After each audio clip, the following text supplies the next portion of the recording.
कोलकाता के RG Kar medical college और अस्पताल में ट्रेनी डॉक्टर से दुष्कर्म हत्या के मामले में सुप्रीम कोर्ट सुनवाई शुरू हो गई। शीर्ष अदालत ने जूनियर डॉक्टर की दुष्कर्म के बाद हत्या और अस्पताल में तोड़फोड़ के मामले पर स्वतः संज्ञान लिया। मुख्य न्यायाधीश डीवाई चंद्रचूड़ की अध्यक्षता वाली पीठ में न्यायमूर्ति जेबी पारदीवाल और न्यायमूर्ति मनोज मिश्रा शामिल रहे। बेंच ने इस मामले में पीड़िता की पहचान उजागर होने पर चिंता जाहिर की। साथ ही केस में पुलिस जांच से लेकर आरजीकर मेडिकल कॉलेज के प्रिंसिपल संदीप घोष की भूमिका तक पर भी सवाल उठाए।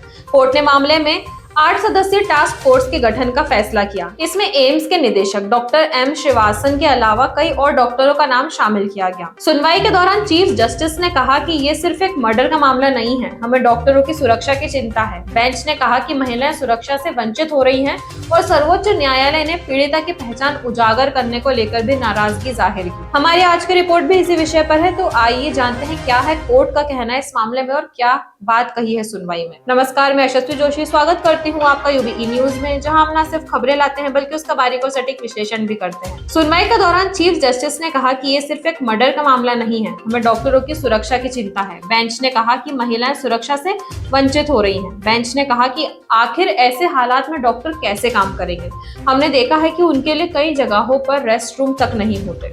सुप्रीम कोर्ट ने कहा कि उच्चतम न्यायालय ने कहा है कि अगर महिलाएं काम पर नहीं जा पा रही हैं और काम करने की स्थितियां सुरक्षित नहीं है तो हम उन्हें समानता से वंचित रख रहे हैं। ज्यादातर युवा चिकित्सा 36 घंटे काम करते हैं। हमें काम करने की सुरक्षा स्थितियां सुनिश्चित करने के लिए राष्ट्रीय प्रोटोकॉल बनाने की जरूरत है। सुप्रीम कोर्ट की तरफ से पीड़िता की पहचान उजागर करने को लेकर भी नाराजगी जाहिर की गई। कोर्ट ने कहा कि ये घटना दुखद है और सुप्रीम कोर्ट ने ऐलान किया है कि इस घटना के बाद डॉक्टरों की स्थिति को लेकर नेशनल टास्क फोर्स बनाने जा रहे हैं।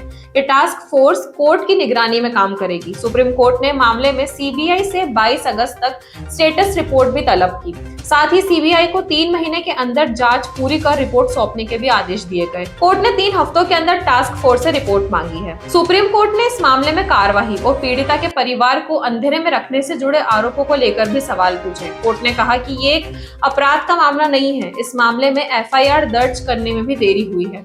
यह अस्पताल की जिम्मेदारी थी कि वह एफआईआर दर्ज कराए, लेकिन देर रात एफआईआर दर्ज कराई गई। अस्पताल प्रबंधन इस मामले में आखिर क्या कर रहा था? अभिभावकों को भी पीड़िता का शव काफी देर बाद सौंपा गया। कोर्ट ने आरजीकर मेडिकल कॉलेज के प्राचार्य संदीप घोष को लेकर भी कई सवाल उठाए। कोर्ट ने कहा कि ये बेहद डरावनी घटना है। प्रिंसिपल ने इस मामले को कुछ सुसाइड बताने की कोशिश की है। आखिर प्रिंसिपल क्या कर रहे थे? सुप्रीम कोर्ट ने पूछा कि आखिर इस मामले के बाद प्रिंसिपल की नियुक्ति दूसरी जगह कैसे कर दी गई। आरजीकर मेडिकल कॉलेज के सेमिनार हॉल में 9 अगस्त की दरमियानी रात को प्रशिक्षु महिला डॉक्टर से दुष्कर्म के बाद हत्या कर दी गई थी। अगले दिन सुबह उसका शव मिला था, जिसके बाद से डॉक्टर विरोध प्रदर्शन कर रहे हैं। मामले में कलकत्ता उच्च न्यायालय ने बंगाल पुलिस से जांच केंद्रीय जांच ब्यूरो यानी सीबीआई को स्थानांतरित कर दी है। शीर्ष अदालत ने मामले में कलकत्ता उच्च न्यायालय से पहले से ही शामिल होने के तथ्य को महत्वपूर्ण रखते हुए स्वतः संज्ञान लिया है। देश भर में चल रहे विरोध प्रदर्शनों, खासकर डॉक्टरों और उनकी चिंताओं को ध्यान में रखते हुए शीर्ष अदालत न्यायिक जांच का दायरा बढ़ा सकती है। सुनवाई के दौरान चीफ जस्टिस ने कहा कि यह सिर्फ एक मर्डर का मामला नहीं है, हमें डॉक्टरों की सुरक्षा की चिंता है और बेंच ने कहा कि महिलाएं सुरक्षा से वंचित हो रही हैं। सर्वोच्च न्यायालय ने पीड़िता की पहचान उजागर करने पर भी नाराजगी जाहिर की। इस मामले में डॉक्टरों की हड़ताल को रविवार को 1 सप्ताह हो चुका है, जिससे मरीजों को परेशानी हो रही है। प्रदर्शनकारियों की मांग है कि सीबीआई दोषियों को पकड़े और अदालत उन्हें अधिकतम सजा दे। इसके अलावा वह सरकार से ये आश्वासन चाहते हैं कि भविष्य में दोबारा कोई ऐसी घटना न घटे।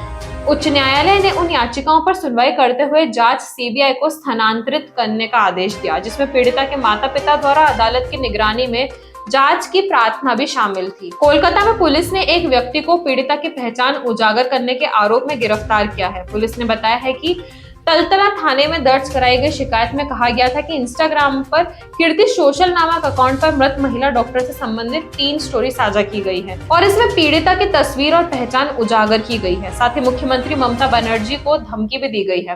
पुलिस ने गिरफ्तार व्यक्ति की पहचान उजागर नहीं की है। तो यह थी हमारी आज की खास रिपोर्ट और आपको ये कैसी लगी अपने विचार हमसे जरूर साझा करें। वीडियो को लाइक और शेयर करें, साथ ही चैनल को सब्सक्राइब जरूर करें। यूबी न्यूज आपके लिए लाता रहेगा देश विदेश से जुड़ी ऐसी खबरें।